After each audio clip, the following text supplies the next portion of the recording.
Moi, je m'appelle Lénaïque Lemoigne, je suis animatrice et réalisatrice en film d'animation.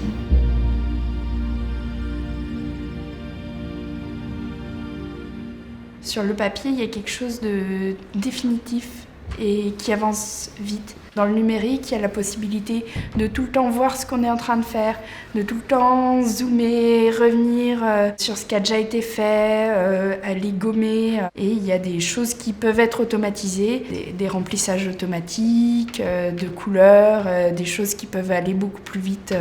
En papier, souvent, c'est pas possible à ce point-là. On avance beaucoup à l'aveugle, donc il faut rester très conscient, très concentré sur ce qu'on est en train de faire. Et il y a des accidents, il y a des traits qui vont pas exactement là où on veut et on est obligé de les garder parce que le reste du dessin est bien. Et je trouve que ça crée un charme.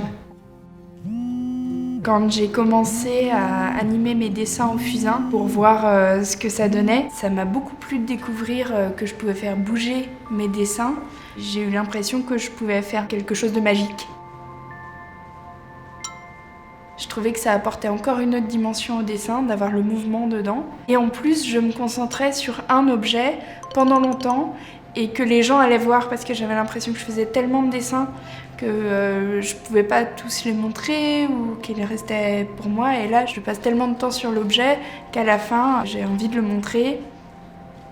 Sur un court-métrage de 10 minutes comme j'en fais moi, faire l'image en production, ça a duré 1 an et 2 mois. Et la totalité du projet a pris 2 ans.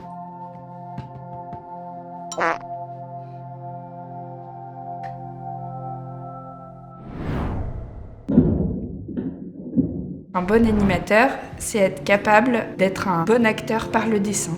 Donc bon acteur et bon dessinateur. Il faut pouvoir se mettre à la place de chaque personnage qu'on anime pour lui donner une âme.